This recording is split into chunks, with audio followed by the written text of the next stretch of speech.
Speaking of stress, I had this weird encounter in the. I was uh, at the vet basically a couple of hours, well, 4 hours ago, and I was just getting a routine check for my dog, and this dog owner, extremely stressed, came in with her dog that was, well, basically according to the owner, the dog had just been bitten by another dog, but it was weird because this dog had basically an eye that popped out of the orbit. So he had this. I took a picture of it. I won't send it to you because it's disgusting. Wow. Okay. But it's, it was one of the small Chihuahua kind of dogs. Very stressed, very tense kind of dogs. Yeah. And so I guess what happened there is the two dogs had an argument, and even before the other one could actually bite the small Chihuahua, the Chihuahua got so stressed that for some reason, because of the pressure, the blood pressure, the eye popped out of the orbit. And it made me think of one of the things I read from the there's a book from what's his name, Cesar Millan, the dog whisperer. Yeah. So one of the many techniques he teaches is being assertive, calm, and that shows with the dog. And if the owner is very anxious, the dog will reflect that kind of behavior. So they tend to be very similar to their owner's behavior. In that sense, it's like a mirror. And plus, there's smaller dogs who tend to be very insecure, so they have to cope with that kind of insecurity by being way more aggressive than normal bigger dogs. So this is why on the streets you would see smaller dogs bark to bigger ones, and bigger ones ignore them. And so what you just said made me think about the different ways people cope with stress, and there's people who actually can manage it and lock it out, like you just said. And then there's the Chihuahua kind of person who it actually comes out of their skin when you can easily see when they're stressed. And there's different levels, of course, but I think it's a good skill to have, especially at work. Absolutely, and I think what you've just mentioned there just made me kind of put a big smile on my face, and I'm just thinking, I can actually relate to a lot of humans like that. Forgive me for the political correctness, but short man syndrome, or alpha male or alpha female. There always seems to be an animalistic or an innateness between anything that's living. You see that within plants when they compete with each other when they grow. You see that with humans and teamwork. And I guess it's like survival of the fittest. I mean, if that dog was perhaps larger in frame, maybe if it was conditioned better, it probably would have been able to deal or cope better with the trigger or the stresses that I had, and could have prevented his eye popping out. Yeah. Do you know what I mean? I want to kind of like make that comparison, really. It's like could have saved an eye. But at the same time, I guess humans have made a lot of correlations to humans and animals. So you do see cartoons which are like going through a lot of stress and then they explode. Mm-hmm. I guess humans are very similar to animals. Maybe because we are animals, actually. And that reminds me of another part that's actually mentioned in that book, that's about how to become a pack leader, and that exactly applies in the same way it applies to the animal world in real life. So typical traits of leaders are being assertive, calm, not having to shout for things, and being able to involve different people from your team in the right moment. And these kind of traits work really well when with your dog. And I actually managed to see the improvements with our dog when he was basically got from a shelter, very uneducated, and then see how the change in our behavior actually changed the way he reacted to it and started to acknowledge us as leaders and pack leaders. Being alpha is that. Then it doesn't have to be an aggressive kind of alpha scenario. Even the lion. Think of the animal worlds and the lions. Like they the normally the pack leader in a lion environment is the alpha male of the lions is normally the calmest one. It's not like the most anxious. And in fact, if you think about the Lion King as a cartoon, what's the name of the bad uncle? Is it Shere Khan? No, that's the one from the Scar. It's Scar. That's called Mufasa. Exactly. And Scar is actually the anxious, very moody uncle, and so he really struggles to assert, be assertive and oppose his dominance on the group, because he's like that. And so normally animals that are like that in the animal world are normally isolated from the group and the pack because they're dangerous. Yeah.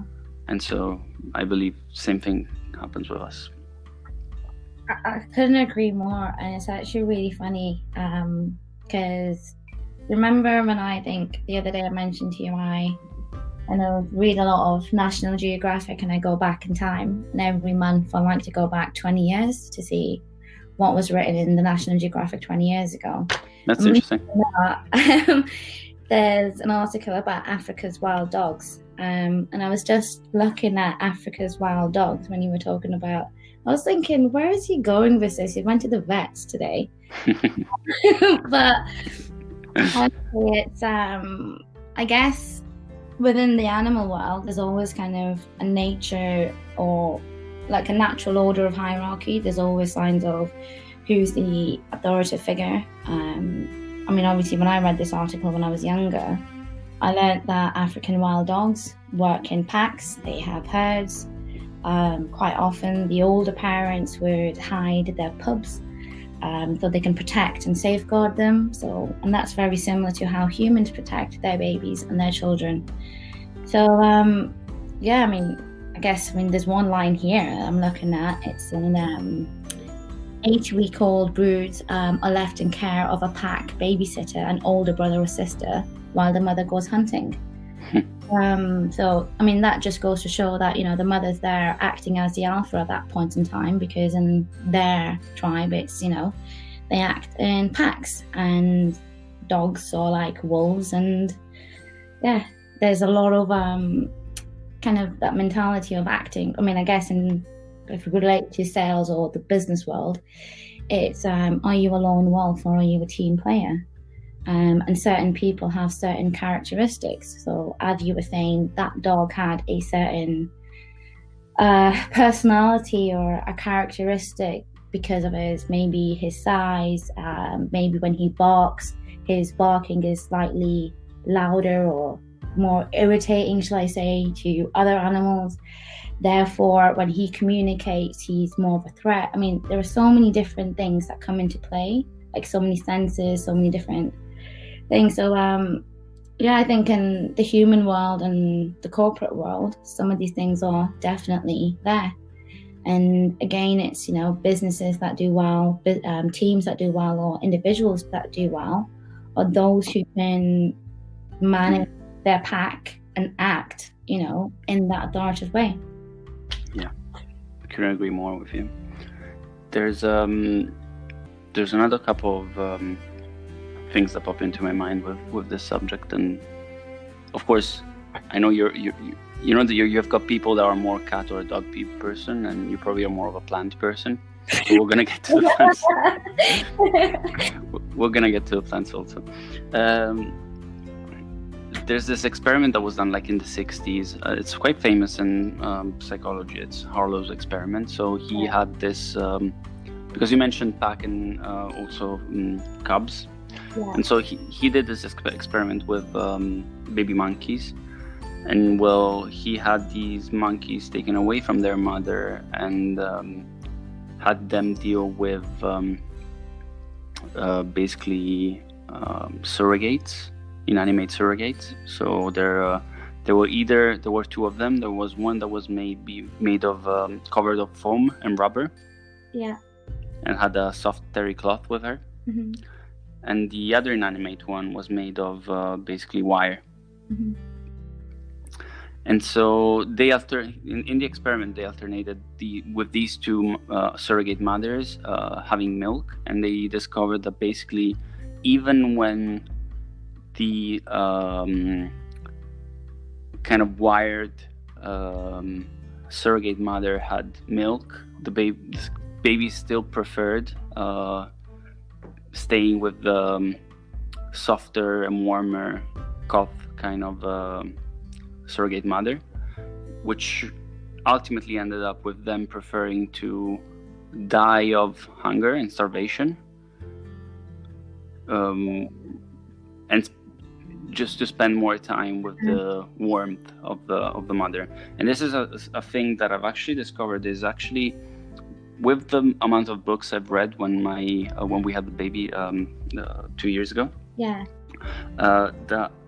How important the presence of the mother is, especially for a male growing up, but in general, in the first 2 years, it is crucial for the well-being and let's say psychological balance of a human being, for the warmth and the love of the mother being there for the first 2 years. In fact, with all the Criminal Minds series that I've watched so far, the thing that I'm discovering the most, and the key thread through most of the serial killers, is having really, really big issues within their family.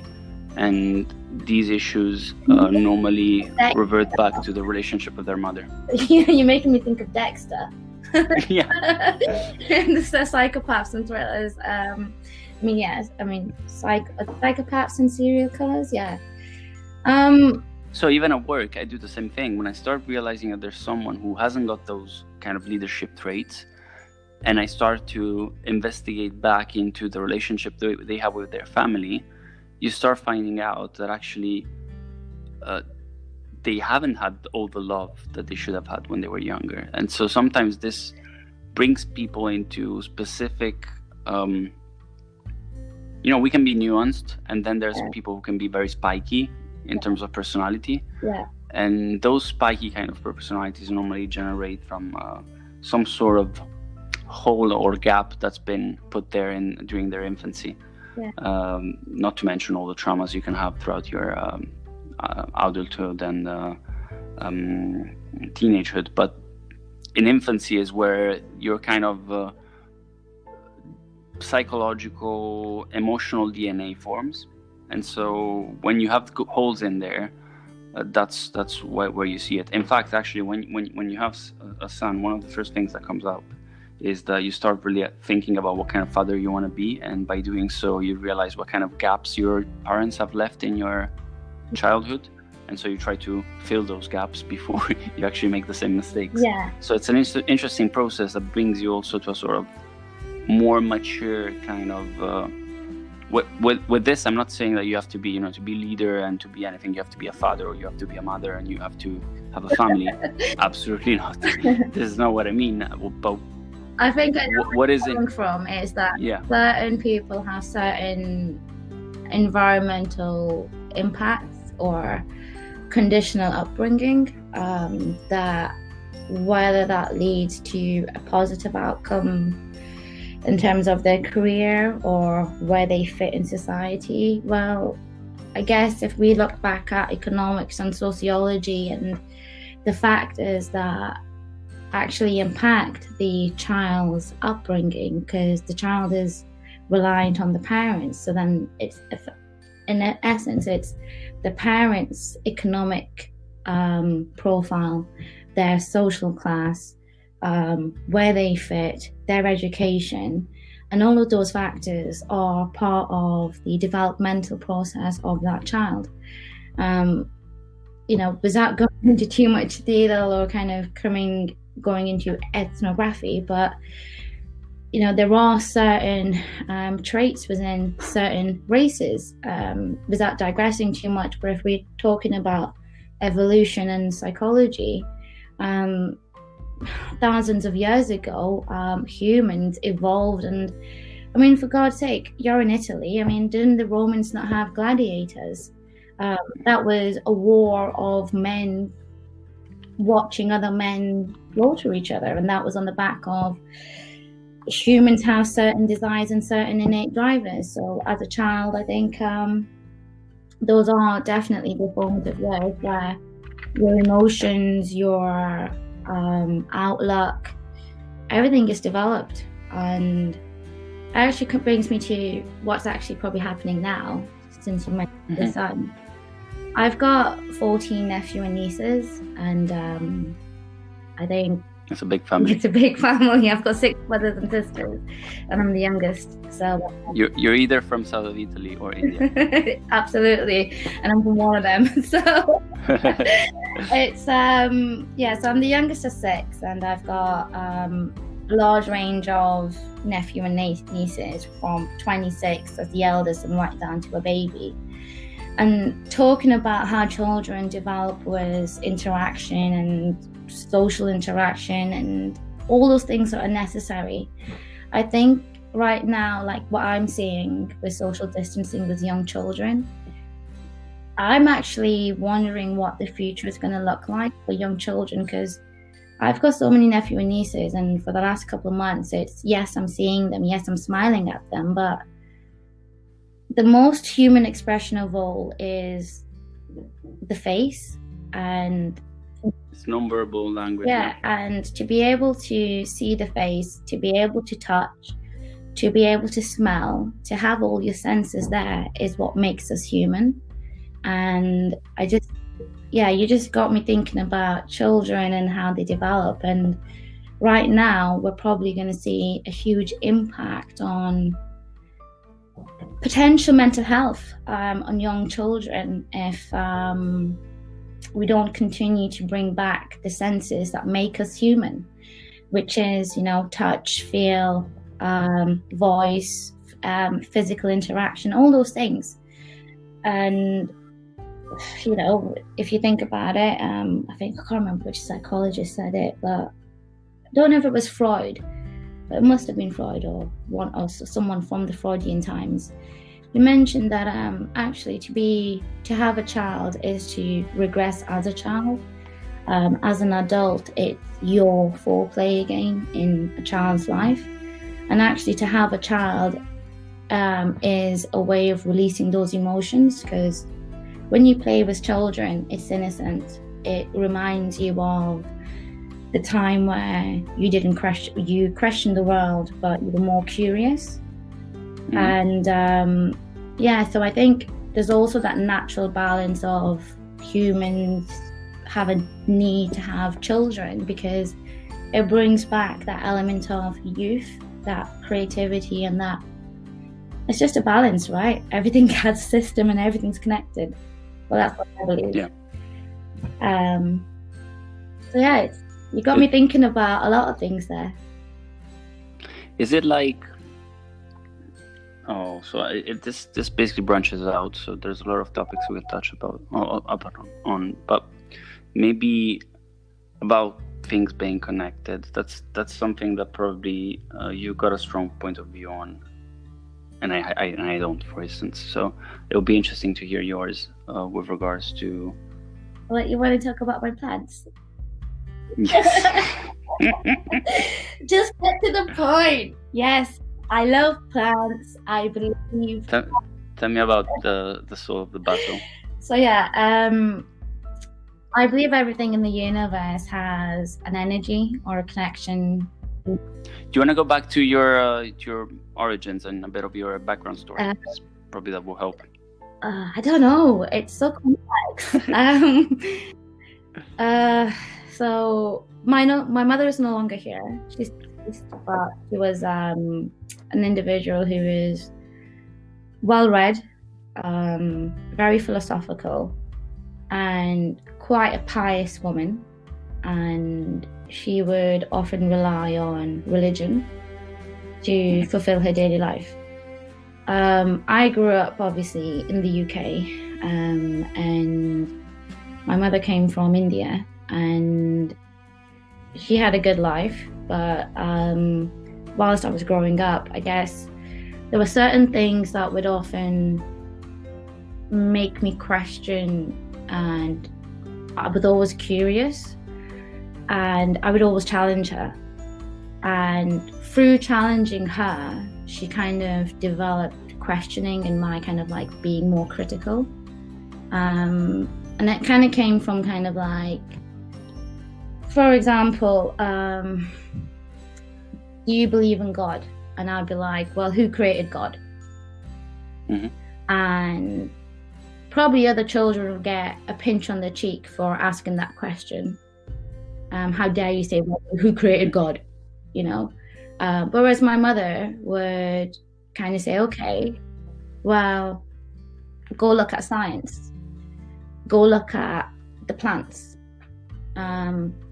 She would give me seeds and say, go plant this and then come back. Be their God.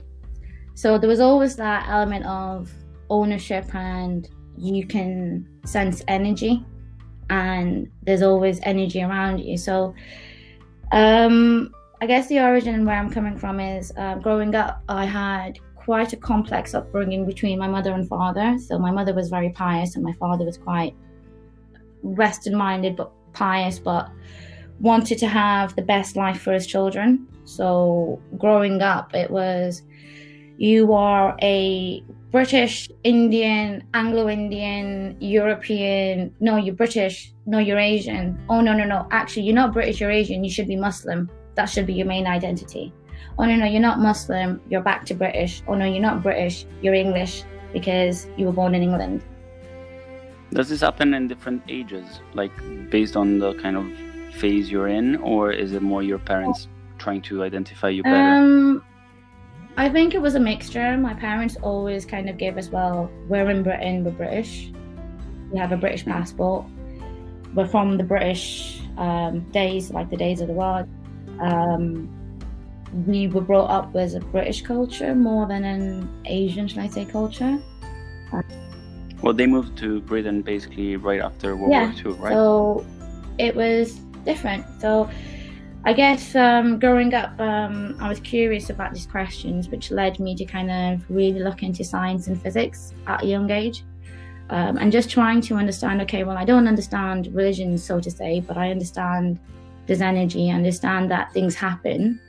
So for example, talking about connections and energies and how things work, and how my mother kind of led this and my father together, created this curiosity, this curious being in me. And it came from like, you know, well, who created God, to, well, go look at the moon. And it was literally, my mother would go to the beach. We're in Newcastle, so we'd go to Whitley Bay. And we'd go by the beach and we'd sit by the beach and we'd look at the waves.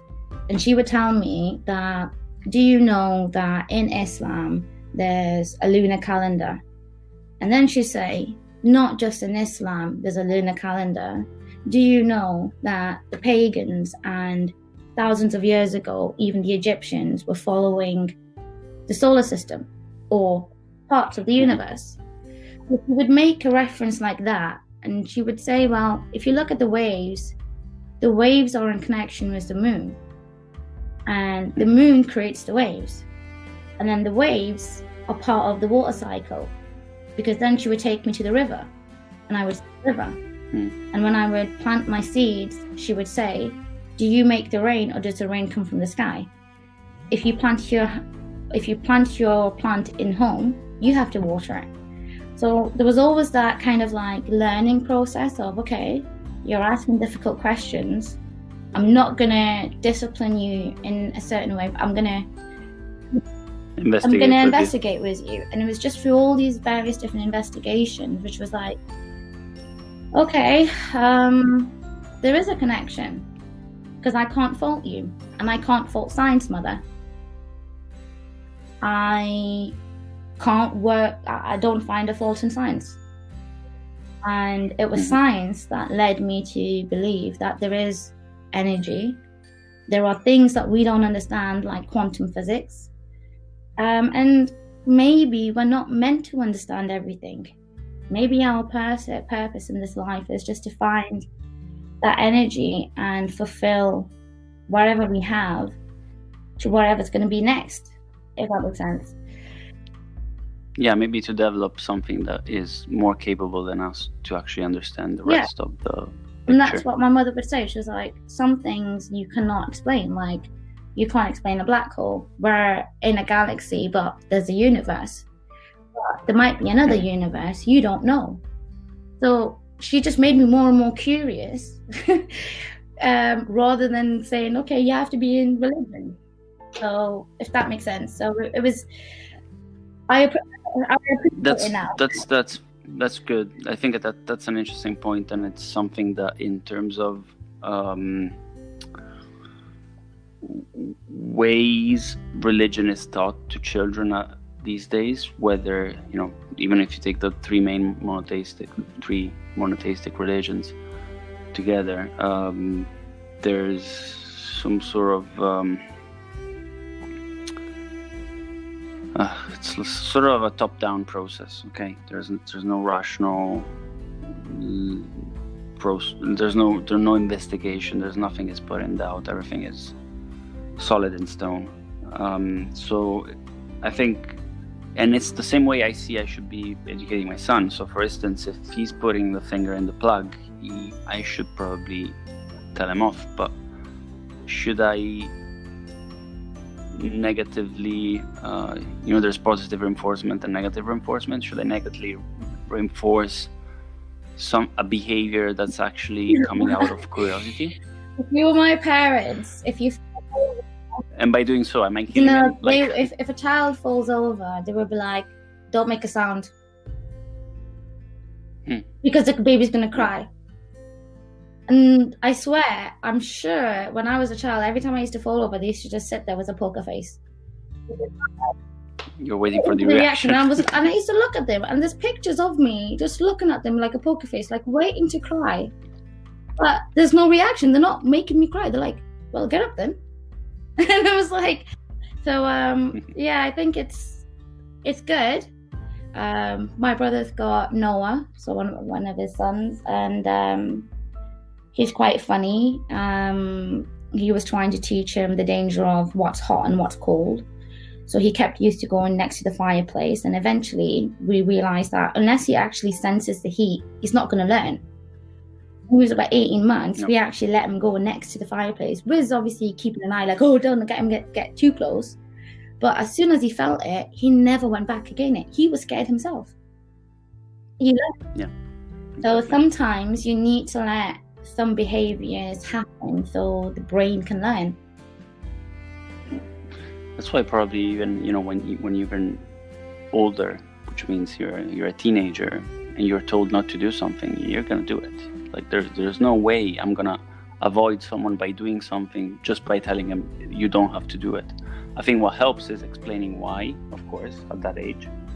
But then, as you said, people have to experience it by themselves. So when I had my first piercing, first and last, by the way. Where is piercing? Ear? No, it was an eye piercing. The one you put on your eyebrows. Still painful. It was a school trip to Prague I was probably 14 years old, not even.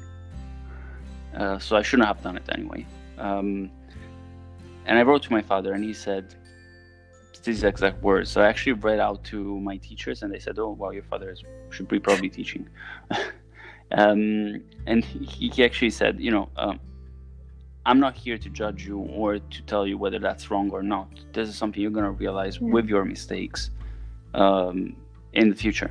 So whether I agree with it or not, and I have to state here that I do not agree with you in this decision, but then it's up to you in the long term. Take responsibility and deal with your mistakes. And that's an age, 14, in which you actually exactly need that. So you need trust from your parents, but then on the other side, freedom to actually make your own mistakes. Be guided, and make sure that in terms of parents, they should rely on other influencers to actually try to manage you. So what happens when you turn 14? So basically, when you're born, we said your mother is so important, but then all of a sudden you discover you have a father. and that becomes your playground. He helps you discover the world. It's more the physical side of things. And then when you get into basically teenager, 11, 12, you realize that there's a whole world out there, and so you start looking into idols that are beyond your family. So it could be an uncle, or it could be a lead singer of your favorite band, or it could be a football player, it could be your coach.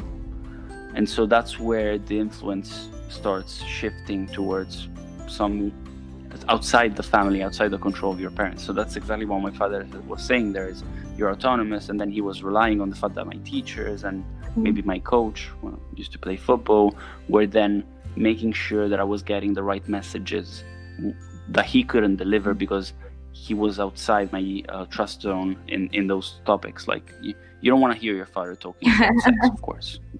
That's you don't want to have that conversation. So someone else has to. It might be your peers. It might be some.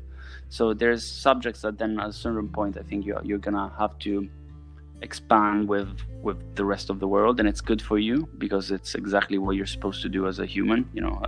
Build with others.